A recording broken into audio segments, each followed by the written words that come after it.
Hello friend, my name is Priya और आज हम इस वीडियो लेक्चर में judicial review of administrative discretion के पार्ट 3 को कवर करने वाले हैं। अगर आपने इससे पहले की कोई भी वीडियो नहीं देखी है पार्ट 2 पार्ट 1 तो प्लीज़ उनको सीक्वेंस के साथ देख लीजिए। इस वीडियो में हम उसको आगे कंटिन्यू करने वाले हैं। पिछली वीडियोस में हमने एडमिनिस्ट्रेटिव डिस्क्रिशन के मीनिंग को समझ लिया था कि डिस्क्रिशनरी पावर होती है जिसको हमें विजडम के अकॉर्डिंग, अंडरस्टैंडिंग के अकॉर्डिंग, लीगल प्रिंसिपल्स को फॉलो करते हुए अप्लाई करना चाहिए, है ना। इसके साथ साथ हमने ये भी पढ़ा था कि इसको रूल ऑफ लॉ के साथ कैसे अलाइन करना चाहिए, क्योंकि अगर वैसे नहीं किया गया तो ये कहीं ना कहीं इस पावर को एडमिनिस्ट्रेटिव बॉडी मिसयूज कर सकती है। अभी राइट नाउ हम जुडिशियल रिव्यू के बारे में बात करेंगे। हम देखेंगे कि कौन कौन से कॉन्स्टिट्यूशनल इम्परेटिव्स हैं जिनके थ्रू हम इस एडमिनिस्ट्रेटिव डिस्क्रिशन को शेप दे सकते हैं। एक गाइडिंग प्रिंसिपल की तरह से कॉन्स्टिट्यूशनल इम्परेटिव काम करने वाले हैं। तो अगर हम बात करें कॉन्स्टिट्यूशनल इम्परेटिव की, जिसको हम इस वीडियो लेक्चर में कवर कर रहे हैं, तो कॉन्स्टिट्यूशनल इम्परेटिव को समझना पड़ेगा, तब हमें समझ में आएगा कि कॉन्स्टिट्यूशनल इम्परेटिव का क्या काम है एडमिनिस्ट्रेटिव डिस्क्रिशन में।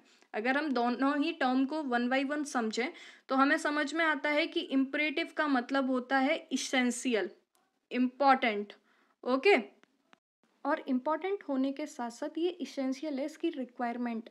यानी कि अगर हम कॉन्स्टिट्यूशनल इम्परेटिव को टुगेदरली समझें कि इसका कंप्लीट मीनिंग क्या होगा, तो इसका मीनिंग हुआ कि कॉन्स्टिट्यूशन के वो आर्टिकल्स जो रिक्वायर्ड हैं, किस चीज़ के लिए रिक्वायर्ड है, एडमिनिस्ट्रेटिव डिस्क्रिशन को गाइड करने के लिए, रेगुलेट करने के लिए, शेप देने के लिए। ओके, अगर ऐसा नहीं हुआ तो क्या होगा, मिसयूज होगा डिस्क्रिशनरी पावर का, एब्यूज हो सकता है मेलाफाइड मैनर में, इम्प्रॉपर मैनर में। ये चीज़ें हमने पिछले वीडियोस में देखी थी। अगर हम बात करें इंडियन कॉन्स्टिट्यूशन की, इसमें बहुत सारे आर्टिकल्स हैं, डायरेक्टिव प्रिंसिपल्स हैं जो कहीं ना कहीं डायरेक्टली और इनडायरेक्टली कंट्रोल करते हैं इस एडमिनिस्ट्रेटिव डिस्क्रिशनरी पावर को एक्सरसाइज करने के लिए, और इंश्योर करते हैं कि ये एक लीगल बाउंड्रीज में रहे, रीजनेबली बाउंड रहे। और कौन कौन ऐसा प्रोवाइड करता है, अगर हम बात करें आर्टिकल्स की स्पेशली, तो आर्टिकल 14, 19, 21, 32, 226 एंड 47 जो कि डीपीएसपी में आता है।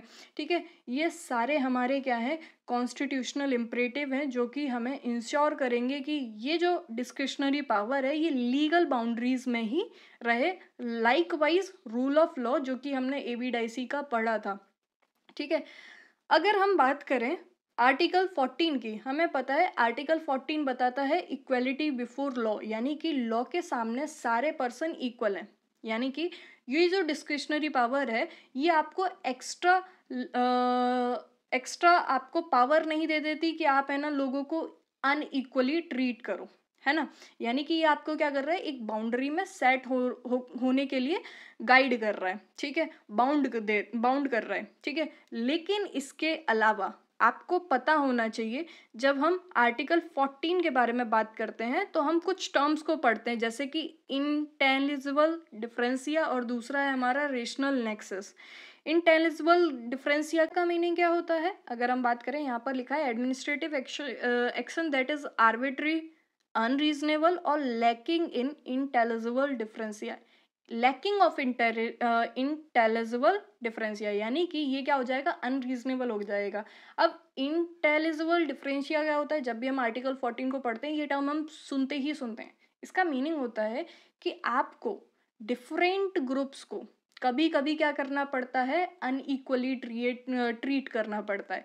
जैसे कि हम देखते हैं इकोनॉमिक वीकर सेक्शन की कैटेगरी अलग है, शेड्यूल कास्ट की कैटेगरी अलग है ना। वुमेन्स को हम अलग प्रिविलेज देते हैं, चाइल्ड्स को हम अलग प्रिविलेज देते हैं as compare to man, as compare to other caste, है ना। ऐसा क्यों हो रहा है, ये डिफ्रेंसिएशन तो कर रहे हैं हम, और एक टाइम पर हम ये भी कह रहे हैं कि इक्वलिटी बिफोर लॉ होनी चाहिए, सब इक्वल है, और फिर हम डिफ्रेंशिएट भी कर रहे हैं। तो ये जो मैक्सिम है ये आपको बता रहा है कि आप जो डिफ्रेंशिएशन कर रहे हो ये रीजनेबल है। अगर आप रीजनेबल ग्राउंड पे डिफ्रेंशिएशन कर रहे हो तो सही है, यानी कि अगर डिफरेंट काइंड ऑफ ग्रुप्स हैं उनको डिफरेंट तरीके से आपको ट्रीट करना पड़ेगा। यानी कि अगर ऐसा लैकिंग होती है, यानी कि ये चीज़ आप प्रॉपरली नहीं कर पाते हो, तो ये अनरीजनेबल हो जाएगा, आर्बिट्री हो जाएगा, वेग हो जाएगा। ठीक है, साथ में अब ये जो दूसरा टर्म है रेशनल नेक्सस, ये क्या समझाता है हमें? रेशनल नेक्सस बताता है कि अगर आपने ये डिफरेंशिएशन किया है डिफरेंट ग्रुप में, ओके, आपने अलग अलग तरीके से ट्रीट किया डिफरेंट ग्रुप्स को, दैट मीन्स आपका जो एक्शन है उसके पीछे कोई ना कोई रीजन होना चाहिए। अगर रीजन नहीं है, दैट मीन्स वो क्या हो जाएगा, इनवैलिड हो जाएगा। तो ये हमें आर्टिकल 14 समझाता है। पहले तो बताता है कि इक्वालिटी होनी चाहिए, सारे पर्सन इक्वली ट्रीट होने चाहिए लॉ के सामने, फिर हमें बताता है कि नहीं, डिफरेंट काइंड के पीपल्स को आपको डिफरेंट तरीके से ट्रीट करना पड़ेगा। जिसके लिए हमारे, अगर हम बात करें 10th आई गेस 9th में एनसीईआरटी की बुक में एक इमेज दी जाती है। उस इमेज में ऐसा होता है कि यहाँ पर एक मैच चल रहा है, यहाँ पर 3 लोग हैं, ठीक है, एक की हाइट बहुत ऊंची है, एक की हाइट थोड़ी सी छोटी है और एक की हाइट और भी छोटी है। तो जो सबसे हाइट छोटी है उसको अगर मैच देखना है तो आपको ज़्यादा एक्स्ट्रा सपोर्ट देना पड़ेगा एज कंपेयर टू जिसकी हाइट सबसे ज़्यादा है, जो इजीली बिना सपोर्ट के मैच देख सकता है। तो यानी कि आपको डिफरेंट लोगों को डिफरेंट तरीके से ट्रीट करना पड़ेगा ताकि वो बैलेंस बना रहे, सारे लोगों में इक्वल हो सकें वो सारे लोग। ठीक है, और वो कैसा होना चाहिए, वो रेशनल नेक्सस होना चाहिए, यानी कि रीजनेबल होना चाहिए। ये चीज़ हमें आर्टिकल 14 बताता है और ये कहीं ना कहीं आपको लीगल बाउंड्री सेट करके देता है एडमिनिस्ट्रेटिव डिस्क्रिशन पर। और ये चीज़ बताई गई थी state of Bengal versus Anwar Ali Sarkar के केस में, कि जो भी आर्बिट्री एक्शन क्या कर रहा है, वायलेट कर रहा है आर्टिकल 14 को, वो क्या है, अपने आप में वेग है और वो इनवैलिड है। ओके, यहाँ तक समझा होगा। नेक्स्ट है हमारा आर्टिकल 19 जो राइट टू फ्रीडम की बात करता है, यानी कि फ्रीडम के रिगार्डिंग जो राइट्स हैं उनकी बात कर रहा है। फ्रीडम कौन कौन सी होती हैं? आर्टिकल 19 बताता है कि असेंबली की आपके पास फ्रीडम है, आपके पास एसोसिएशन की फ्रीडम है, मूवमेंट की फ्रीडम है, प्रोफेशन की फ्रीडम है। ये डिफरेंट डिफरेंट टाइप की फ्रीडम है। लेकिन लेकिन लेकिन लेकिन ये राइट्स क्या है, एब्सोल्यूट नहीं है। आपको कुछ सिचुएशंस में आपसे ये जो फंडामेंटल राइट्स हैं ये आपसे लिए जा सकते हैं, यानी कि लेकिन वो जो रिस्ट्रिक्शन होगा वो कैसा होना चाहिए, रीजनेबल रिस्ट्रिक्शन होना चाहिए। अब रिस्ट्रिक्शंस कौन लगाने वाला है? गवर्नमेंट, यानी कि एडमिनिस्ट्रेटिव बॉडीज लगाने वाली हैं। ठीक है, अब जैसे कि अगर हम बात करें एडमिनिस्ट्रेटिव एक्शन की, तो लाइसेंसिंग करना, परमिशन ग्रांट करना, ठीक है, ये फ्रीडम में ही आता है कि आपको लाइसेंस मिलना आपका फ्रीडम है। लेकिन अगर आप पे रिस्ट्रिक्शन लगा रही है एडमिनिस्ट्रेटिव बॉडी, तो उसके पीछे एक रीजनेबल ग्राउंड होना चाहिए। ठीक है, और यही चीज़ों के बारे में डिस्कस किया था Shreyas Singhal versus union of India के केस में। नेक्स्ट हमारा जो आर्टिकल है वो है आर्टिकल 21, जो कि right to life and personal liberty के बारे में बात करता है कि सभी को है ना जीने का अधिकार है और पर्सनल लिबर्टी का भी अधिकार है। ये चीज़ इंश्योर करता है हमारा आर्टिकल 21। ठीक है, जो कि बताता है कि आप डिग्निफाइड लाइफ को क्या करो, जियो, ऐसा एश्योर करने की बात करता है, लिवलीहुड की बात करता है, प्राइवेसी की भी बात करता है, हेल्दी इन्वायरमेंट की भी बात करता है आर्टिकल 21। तो अगर कोई भी एडमिनिस्ट्रेटिव बॉडी आपके पर्सनल लाइफ को और पर्सनल लिबर्टी को इफेक्ट करने वाला कोई भी एक्शन करती है जो कि रीजनेबल नहीं है, जो कि फेयर नहीं है, जो कि जस्ट नहीं है, वो क्या हो जाएगा, अगेंस्ट हो जाएगा उसके एक्शन के, यानी कि वो एक्शन क्या हो जाएगा, इनवैलिड हो जाएगा, क्योंकि वहाँ पर कॉन्स्टिट्यूशनल इम्परेटिव, यानी कि जो कॉन्स्टिट्यूशन के आर्टिकल्स हैं वो एक बहुत इम्पॉर्टेंट रोल प्ले करेंगे। ओके, अब जैसे कि यहाँ पर एक टर्म लिखा हुआ है प्रिंसिपल ऑफ नेचुरल जस्टिस, यानी कि एडमिनिस्ट्रेटिव एक्शंस को प्रिंसिपल ऑफ नेचुरल जस्टिस को फॉलो करना चाहिए। तो ये चीज़ हम आने वाले वीडियोस में कवर करेंगे कि क्या होता है प्रिंसिपल ऑफ नेचुरल जस्टिस। क्योंकि अगर हम बात करें नेचुरल जस्टिस की, मतलब क्या है कि अगर आपके अगेंस्ट कोई एक्यूज आपको एक्यूज बताया गया है किसी भी क्राइम और ऑफेंस के लिए, तो इसका मतलब ये नहीं है कि जज आपको डायरेक्ट है ना सजा सुना देगा या पनिशमेंट दे देगा। उसके लिए सबसे पहले आपकी जो सिचुएशन है, आपका जो पॉइंट ऑफ व्यू है, आपका जो उस टाइम का सीन था, वो आपके मुंह से भी सुनेगा जज, ऐसे ही नहीं दे देता जजमेंट। यानी कि ऑडी ऑल्टरम पार्टम, ये जो एक मैग्जिम है, ये नेचुरल जस्टिस में फॉलो किया जाता है, ये सारी चीज़ें हम पढ़ेंगे। तो इन चीज़ों को भी इंश्योर करना पड़ेगा हमारे एडमिनिस्ट्रेटिव डिस्क्रिशन को।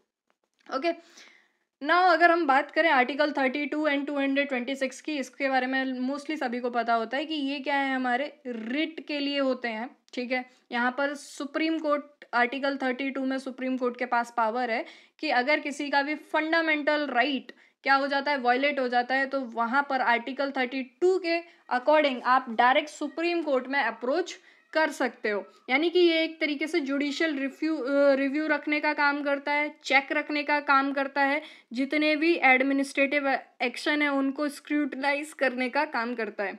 ओके, यानी कि एडमिनिस्ट्रेटिव एक्शन एक भी ऐसा नहीं है जिसको आप स्क्रूटनाइज नहीं कर सकते। ओके, कौन कौन सी रिट होती हैं? Mandamus, prohibition, quo warranto, certiorari, habeas corpus, ये हमारी जो रिट्स होती हैं, इनके थ्रू आप Supreme Court as well as High Court में अप्रोच कर सकते हो। हाई कोर्ट के लिए आर्टिकल 226 में पावर दी गई है।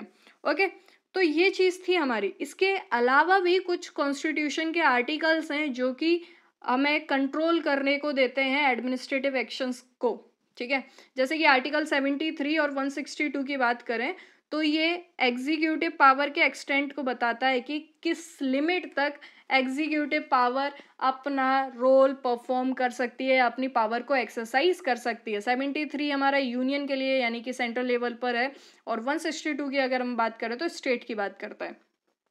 आर्टिकल 311 की अगर हम बात करें तो ये सेफगार्ड करता है किसको? सिविल सर्वेंट को, कि उनका जो भी डिसमिसल है, जो भी रिमूवल है, जो भी रिडक्शन होता है वो प्रॉपर प्रोसीजर वगैरह में होना चाहिए, आर्बिट्री नहीं होना चाहिए या फिर करप्शन बेस्ड नहीं होना चाहिए। ये चीज़ें इंश्योर करके कौन दे रहा है? 311 दे रहा है। और ये जो डिसमिसल हुआ, ये सब क्या है? एडमिनिस्ट्रेटिव फंक्शन है। ओके, आर्टिकल 323 की अगर हम बात करें तो ये बताता है एडमिनिस्ट्रेटिव ट्रिब्यूनल्स को सेटअप करो। एडमिनिस्ट्रेटिव ट्रिब्यूनल के बारे में हम ऑलरेडी पढ़ चुके हैं। हमने देखा था कि एडमिनिस्ट्रेटिव ट्रिब्यूनल क्या कर रही हैं, जो एडमिनिस्ट्रेटिव प्रोसीडिंग्स हैं उनको कंडक्ट करते हैं, उनका सेपरेट ट्रिब्यूनल बना दिया हमने। ठीक है, वहाँ पर आपको प्रॉपर प्रोसीजर्स वगैरह फॉलो नहीं करने पड़ते, वो लॉ ऑफ एविडेंसेस जो रहते हैं उनको फॉलो नहीं करना पड़ता प्रॉपर, तो काफ़ी डिफरेंट रहता है वो कोर्ट से। ठीक है, ये चीज़ें हमने समझी थी। तो ये भी क्या बता रहा है? ये भी उनके एक्शन को कंट्रोल करने की बात कर रहा है, क्योंकि एडमिनिस्ट्रेटिव ट्रिब्यूनल क्या करेगा? जो आर्बिट्री एक्शन है उनको कर्टेल करने का काम करेगा। ठीक है, ये चीज़ें हमने समझी। अब अगर हम बात करें आर्टिकल 47 की, जो कि क्या है? डीपीएसपी है, यानी कि ये एक तरीके से गाइडिंग है। इसके लिए आप है ना कोर्ट में नहीं जा सकते, है ना, क्योंकि ये डीपीएसपी का पार्ट है। इसमें क्या बताया कि हेल्थ वगैरह, न्यूट्रिशंस वगैरह मैनेज करने पड़ेंगे गवर्नमेंट को। अब अगर हम बात करें तो इसमें क्या है? ये एडमिनिस्ट्रेटिव एक्शंस को कैसे चेक करेगा?